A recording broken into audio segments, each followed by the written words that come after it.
राष्ट्रीय हिंदू फ्रंट के कार्यालय में हैं और मेरे साथ राष्ट्रीय अध्यक्ष अनिल चौधरी जी हैं। तो अनिल जी, आपका स्वागत है। जी धन्यवाद।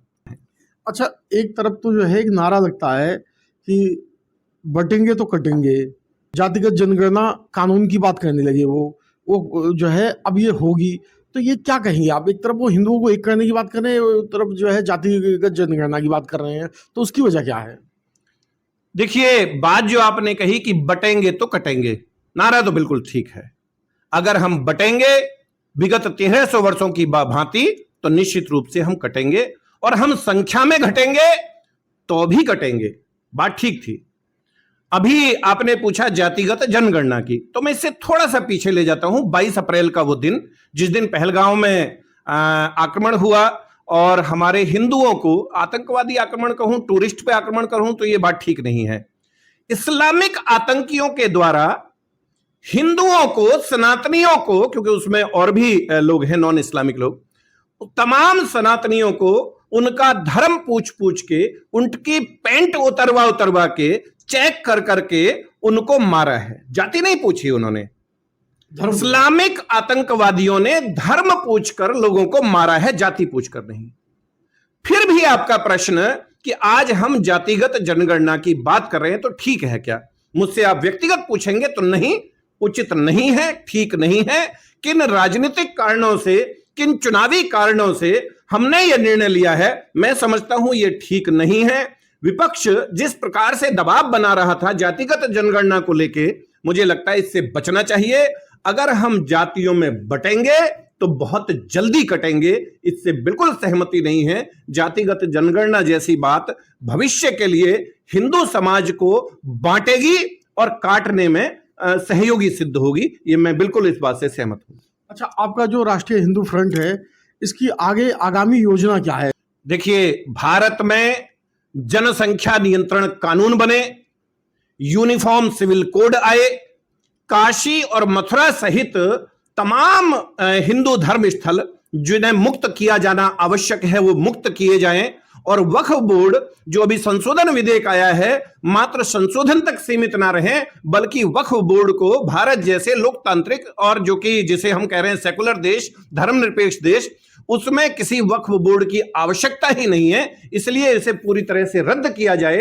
तमाम सनातन समाज एकजुट हो, कम से कम सप्ताह में एक बार मंगलवार के दिन ही सही शाम को मिले अपने निकट के मंदिरों में और वहां मिलकर हनुमान चालीसा पाठ करे या कोई भी जो भी हमारा धार्मिक आरती जो भी है उसे करे, और फिर सनातन विषयों पर, धार्मिक विषयों पर खुलकर चर्चा करे। अगर हम चर्चा करेंगे, एकजुट होंगे, हम जातिवाद से ऊपर उठकर समाज को इकट्ठा करना चाहते हैं, यानी हिंदू समाज को हिंदू के रूप में, और जब मैं हिंदू कहता हूं तो मैं कई बार स्पष्ट कर चुका हूं, फिर से कर देता हूं कि हिंदू, सिख, जैन, बौद्ध ये जातिगत भावना से ऊपर उठकर काम करे, ये भी हमारा लक्ष्य है जिसे हम निकट में इसे पूरा करने जा रहे हैं। जो है, ये जो हिंदू धर्म गुरु हैं, इनसे आपकी क्या अपील है?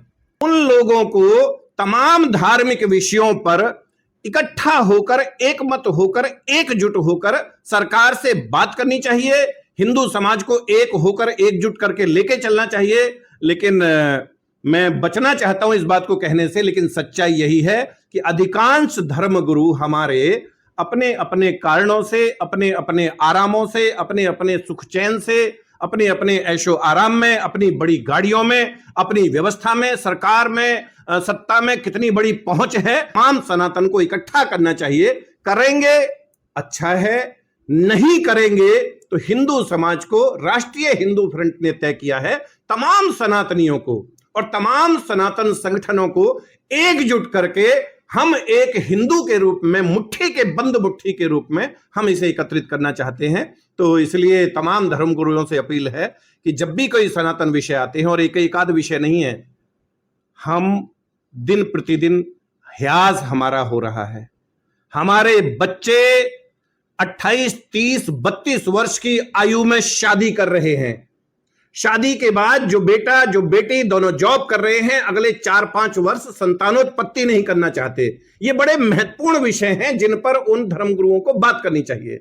और जो संतानोत्पत्ति करते भी हैं 5-6 वर्ष में, सच्चाई तो यह है कि चौथाई जोड़े, उनकी संख्या 25% जोड़े ऐसे होते हैं जो 35-36 वर्ष की उम्र में वो डॉक्टर के चक्कर लगाते हैं, और बाकी जो हैं उनमें से आधे से अधिक ऐसे हैं कि अगर लड़का पहला हो गया तो बस हमें आगे नहीं बढ़ना है, और उनमें बचे हुए लोगों में आधे लोग ऐसे हैं कि लड़की हो या लड़का हम आगे नहीं बढ़ेंगे, एक संतान तक सीमित रहेंगे।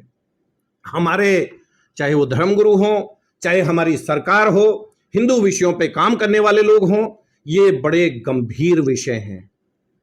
आपका बच्चा 35-36 साल में आपका जोड़ा संतानोत्पत्ति कर रहा है और एक बच्चा कर रहा है, उधर दूसरी ओर 16-17 साल का जोड़ा शादी करता है, 18 वर्ष की यानी 1 वर्ष बाद ही वो संतानोत्पत्ति करता है, और जब तक आपका पहला बच्चा होता है तब तक उनके पहले बच्चे की आयु 18 वर्ष हो चुकी है। एक पीढ़ी में एक पीढ़ी का अंतर, आप समझ रहे हैं कहां हम जा रहे हैं। और उसके बाद 8, 10, 12 बच्चे और होते हैं।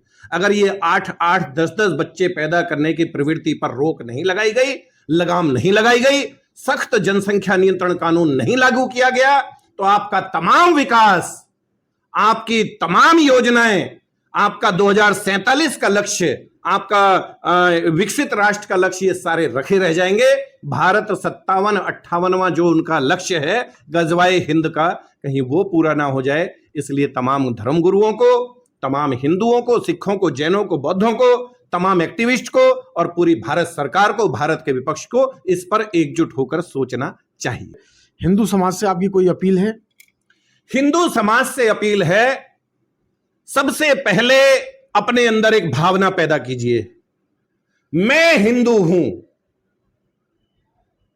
मैं सनातनी हूं, मुझ पर, मेरे परिवार पर या मेरे धर्म पर आंच आई तो मैं अपना सर्वस्व न्योछावर करके भी मैं अपने परिवार की और अपने धर्म की रक्षा करूंगा। भारत देश है, भारत राष्ट्र है, राष्ट्र प्रथम है, यहां तक ठीक, लेकिन ध्यान रखिएगा, अगर आपने धर्म को इसमें से निकाल दिया तो आपका राष्ट्र तो आज पाकिस्तान है वो भी था, आज बांग्लादेश है वो भी था, और आज जो अफगानिस्तान है वो भी था, लेकिन भौगोलिक सीमाएं बदल गई धर्म बदलते ही। इसलिए धर्म आवश्यक है। हिंदुओं, सनातनियों, एकजुट हो जाओ, अपने धर्म की, अपने हिंदू होने की, अपने सिख होने की, अपने बौद्ध होने की, अपने जैन होने की पूरी गर्व के साथ उसकी रक्षा कीजिए, अपने धर्म की रक्षा कीजिए और तमाम सनातन विषयों पर चर्चा कीजिए, और आवश्यक होने पर प्रतिकार करना सीखिए। हिंदू समाज प्रतिकार के लिए तैयार रहे। भविष्य में गृह युद्ध होना तय है, इसलिए हिंदू समाज, सनातन समाज सरकार द्वारा स्वीकार्य आवश्यक अस्त्र शस्त्र रखे, उनकी ट्रेनिंग प्राप्त करे और आवश्यकता होने पे अपनी सुरक्षा के लिए तैयार रहे, और अपना दलित समाज, अपना वंचित समाज, आदिवासी समाज, पिछड़ा समाज, ये सभी समाज इकट्ठा हों और ये जातिगत जनगणना और इस तरह की बातों को बहुत दूर रखें। आप इस समय हिंदू हैं, एक दूसरे के साथ गले लगाएं अपने भाइयों को, कोई ऊंचा नहीं, कोई नीचा नहीं। सामाजिक जो गड़बड़ हुई हैं, ठीक है, उनको सबको साथ लेके चलें, हम एकजुट हो जाएं, क्योंकि सबसे अधिक अगर इस्लामिक आक्रमणकारियों ने सबसे अधिक अगर किसी को नुकसान पहुंचाया है तो हमारे दलित आदिवासी भाइयों को, ये भीम और मीम वाले भी समझ लें, सबसे ज्यादा नुकसान इन्हें पहुंचाया है। और आज भी बांग्लादेश में जो भी कुछ हो रहा है वो हमारे दलित भाई बहनों के साथ हो रहा है। तो इसलिए ये भीम और मीम की फालतू की बातों में और एक दूसरे को तुष्टीकरण और इन बातों में ना जाएं, जातिगत जनगणना और ऐसी बातों में ना जाएं, हम सब इकट्ठा हो जाएं, एकजुट रहें सब समाज से। यही मुझे कहना है हिंदू समाज से।